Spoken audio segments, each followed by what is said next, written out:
Let's quickly now jump into feedback, right? Who was able to read through that? My realization just like, wow, lean canvas is the most important thing in the world. Feedback is not. Which is okay as well. Like, like at the end of the day, we are here for money and, and I'll just prioritize. So, what was the reading around giving feedback? So first of all, what is feedback? Why is it important? So basically asking for permission is actually asking for their time, but also their mind. Right? So like, you guys will be having your tea break there, like, oh, Bright, do you have like a minute for me to like give you feedback on something? So if they say no, then that's not the right time.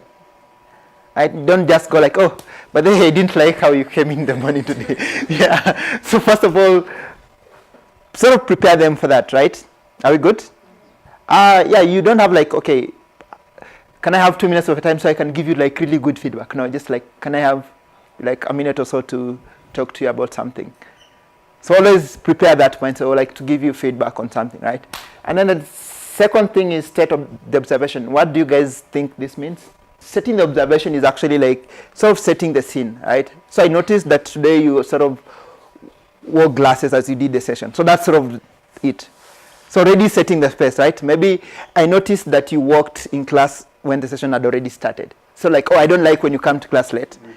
You get, that's, you guys see that. The first of all, like I noticed, or I realized, or the time you're talking, I realized the pitch was too high.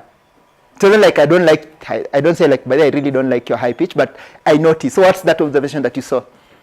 Yeah, I noticed that you held my hand for so long. Right? It's not like I don't like how you hold my hand, first of all, just like putting a case for me actually to see what actually happened. So that's now starting the observation, right?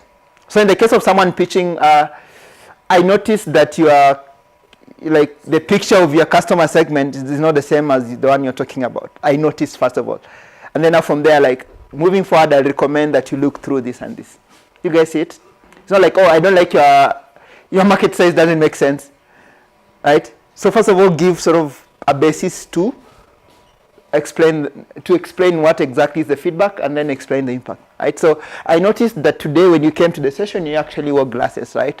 But then the way this class is set up, like once you wear it, it reflects lights that some of us get harmed by it, right? So moving forward, I'll suggest maybe like not wearing glasses, or if you have to, maybe make sure the lights are off, something like that.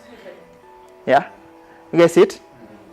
So yeah, that's now stating the observation. I noticed that you came in late, right? And then stating the impact. That means as your care bearer, I have to pay 50 shillings per minute, which means I have to pay a total of 2,000. And at this moment, I really don't have that money. So that makes me feel this way. Yeah, I think it's a sort of. I think all these 5 stages can be one statement, or like 2. Oh, by the way, do you have 2 minutes for me to give feedback?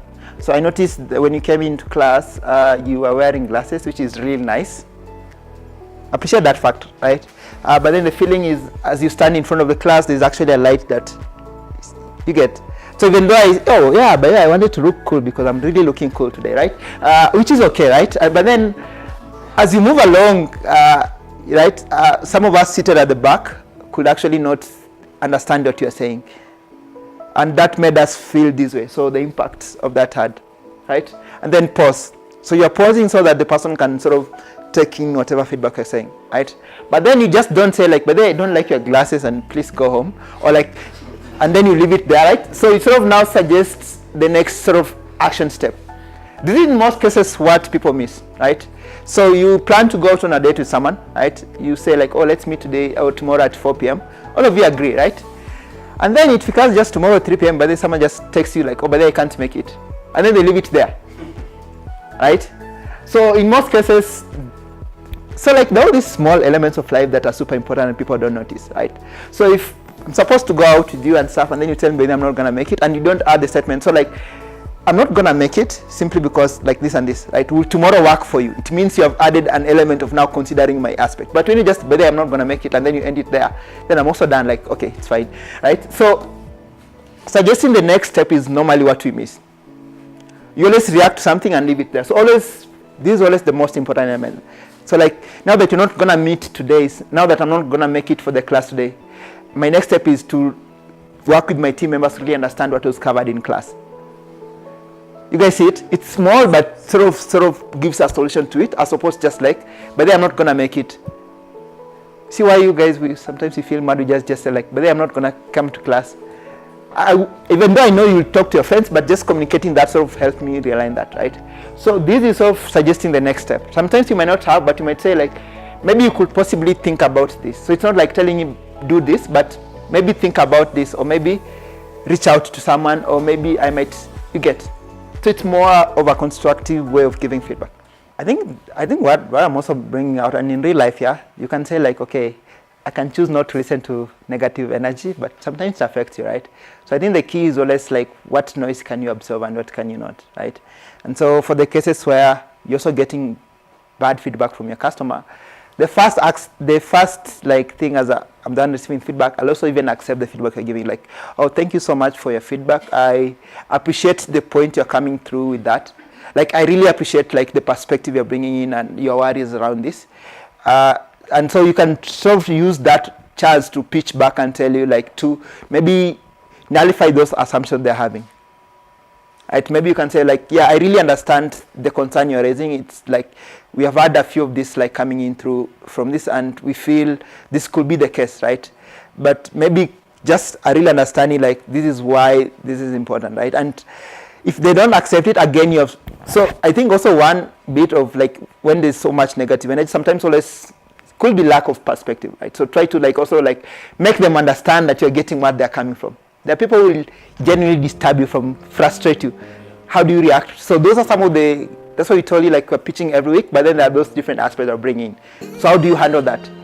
Someone is actually telling you like your figure is wrong. How do you like react back? They're like, no. How do you like say that bit of back? Right? The first thing is always like, I hear what you're saying. Like that's always the first statement. Like definitely I get what you're saying, right? And thank you for bringing out an aspect for us to think about. They'll feel nice, but you'll know when you go out, you really know what to do. Doesn't matter. But also the people in the room will appreciate how accommodative or like how thoughtful you are.